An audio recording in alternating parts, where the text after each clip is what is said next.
Hey lads, my name is Skychrew. Welcome lads. I don't know if somebody finds it special or some stuff, but since I recorded so much videos in the past about Five Nights at Freddy's SFM animations, late Fnaf, passed all the Fnaf series except for Security Breach because there was a lack of support. I never passed Security Breach yet still. So the thing is, yesterday I saw Five Nights at Freddy's movie with my wife. We watched it in the evening on TV. On the platform Peacock. I think it's on the platform called Peacock. Yeah, that's the one. And there you go. I have a lot to say. I don't know if you're curious. If you want, of course, to stay, you can stay here. But Five Nights at Freddy's movie came out in 8th of November. I think it was in 8th of November in the cinemas in France. It arrived here, but I'm pretty sure in USA it's way much earlier. But in France it arrived only 8th of November. And well, I watched it. Not long ago, yeah, it's like not long ago. Well, Fnaf, what I think about it is that the fact that there was Balloon Boy, and that clearly indicates that there'll be part 2 of the Fnaf Nights at Freddy's, because originally Balloon Boy was never meant to be in Fnaf 1. We never saw him, he didn't even exist in Fnaf 1, right? But there was a reference of Fnaf 2, especially at the very end where Corey X Kenshin, the YouTuber, was in the taxi, and of course we saw Balloon Boy. It's clearly indicating that there'll be part 2. Now what I think that could be ending better, like could be a little bit better, I'm not gonna show the film because I don't want to be striked, because I know it's dangerous to do like showing the films, and maximum I'm gonna it's just like as it is here. But yeah, what I think is that William Afton should have said better, "I always come back," because he always like, "I always come back," and he just hid under the mask. His voice could have been a bit better, like actually, like, you know, the iconic "I always come back," something like this. Well, now that's actually more accurate. The thing is that confused me in the FNAF film. I never thought that the animatronics, which is like Foxy, Freddy, Chica, and Bonnie, could transform into kids. We never had this indication at all.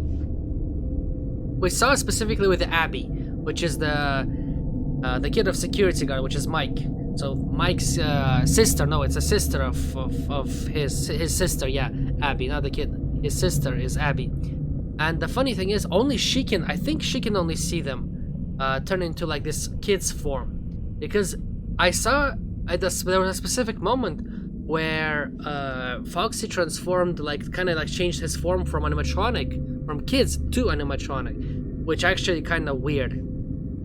But yeah, at the same time, spoilers alert, if you didn't saw the film, pretty sure, if you saw, well, pretty sure, well, you would not click this video.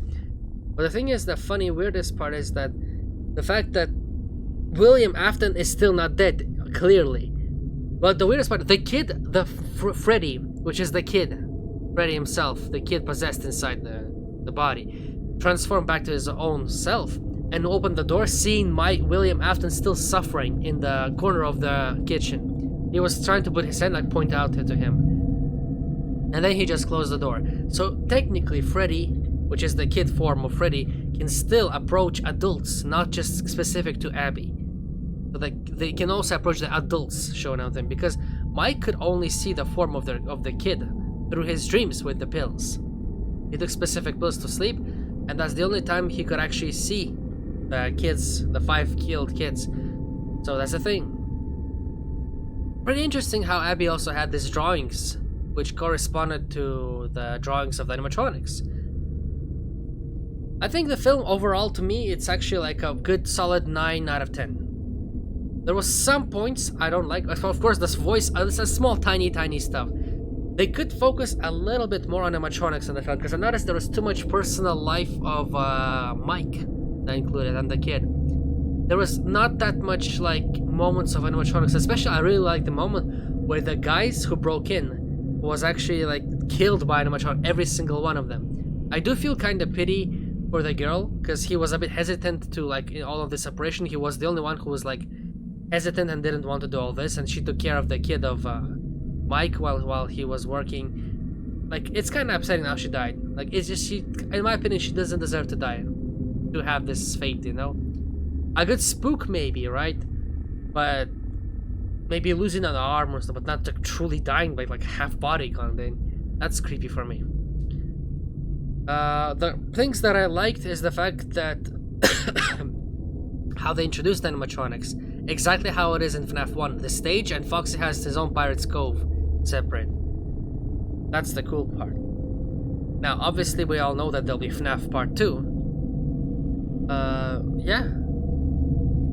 The thing is, nobody ever expected to have a story that there'll be a Mike, and that his brother was stolen by another guy who drove the car and just drove it away in the forest. And I don't know the name of the village or the freaking town that they had. Arizona? No, Arizona or some stuff like that. But yeah, the weird part is in FNAF 1, FNAF 2, FNAF 3, we never got this indication that Mike's brother was stolen. Now here's a quick question to every one of you. Do you think that Mike is actually Michael Afton? Because William Afton is obviously the main villain. There's Vanessa Afton as well. But is Mike, the security guard, also Afton or no? In my opinion, no. In my opinion, because Mike and Michael, there's two different names. They kind of close, but I don't know. There's Mike and there's Michael. That's kind of weird a bit to me. So there's Michael Afton, the son of William Afton. I think, if I'm not wrong, according to the plot. What will happen in part 2 is the pizzeria will burn. Right now, William Afton, he got killed by Springlocks, right? When he was trying to control animatronics, but then Abby put the new drawing, and she changed the stuff that said that now the animatronics know how they got killed. Truly, it was by William Afton. Now, the funny part is that he's in the room right now suffering, right? Like, according to the universe of that film. He's in the room suffering on Springlocks and the suit. Now, his soul will be stuck into that suit automatically, because it's like, that's how it works, right? Since the kid got stuffed in their dead bodies got stuffed in the suit, then it's stuck inside the animatronic possessed. And the soul of Afton now, the William Afton, will be stuck in the soul of... will be stuck in that costume, the Spring Boney costume. AKA Springtrap in the future. Because we know that Springtrap came from Spring Boney. It's just the difference how the suit is decomposing. His body is decomposing with the freaking suit. I assume after, because right now he's immobilized because of severe suffering and severe, like, hell pain he's feeling right now. I feel like as soon as his body, like, will stop working and his brain will die, he will stop feeling pain, right? Because he's not now suffering. He's like, you saw in the film when he was in the corner of the kitchen. He could not move, he could barely lift his arm. I'm thinking the guy is gonna stand up as a Springtrap after many years. Then what's gonna happen is that after many years, he's gonna stand up as Springtrap. He's gonna freaking burn Pizzeria, FNAF 1. And then the guy's gonna go to FNAF 2 location. No, the pizzeria will be rebuilt in the same place where the FNAF 1 was before.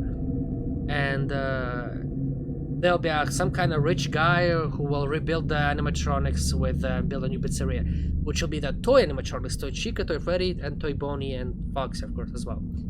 It's gonna be in FNAF 2. New place, new construction. But the remnant is staying inside the metal. So even after the pizzeria will be burned, as I imagine, I'm pretty sure the remnant, like game theory, MatPat, which was in the film, he was in the film, by the way, just for a brief, like, 20 seconds, said that there'll be remnant, there'll be metal piece that saves. Even after the fire, they cannot die because the suit might burn, but they can rebuild it. That's what they did. And I assume that there'll be Marionette on the FNAF 2 as well, because when Chica was trying to take Abby to put in the Springlocks, it was not freaking Golden Freddy, it was not freaking Cassidy. That's the thing. I am pretty sure that's gonna be freaking Marionette. But anyway, lads, I know I gave all information I know. I know FNAF, but not like absolutely perfect level as to the level of like Udalko or freaking, I don't know, game theory or some stuff. I know minimum, right? I know the story. That's my opinion on this.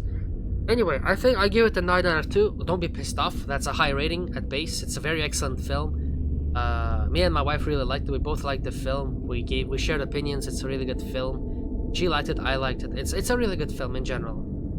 And my wife generally is not like a big FNAF fan, but even she said like it's like actually a decent, very good film. So imagine that. So it means that pretty sure there's a lot of people who watch the film in general and never know or played FNAF. Pretty sure they themselves probably gonna enjoy the film, and maybe that will motivate people to play the game, or I don't know, just check it out, in the future. But anyway, lads, thanks for watching this video. I shared my opinion. I really like how they introduce animatronics and how the animatronics operate, especially the scene where Bonnie literally massacred the freaking poor guy in the door. The horror guy freaking pissed his pants out of scaredness. That's a cool moment though. Regardless, lads, thanks for watching. This was my opinion on FNAF film. I really liked how it is. They could have focused a little bit more on animatronics than the actual life of Michael. There could have been some cuts of the film be more focused on animatronic, because that's what people are waiting for. Because it's like, yeah, I want action, I want freaking shit happening, you know, I want action, scariness and freaking spooks and stuff, you know. But yeah, this was my opinion. I love this film. I can't wait to part 2. Decent film. But yeah, what do you think about FNAF? Leave a comment down below, lads, and I'll answer what do you think and some speculations. Maybe I'm wrong in some aspects. I'd love to hear what you think about it, lads. Awesome, thanks for watching. This was FNAF review. FNAF film review, dude. There you go. Not the FNAF SMG 40.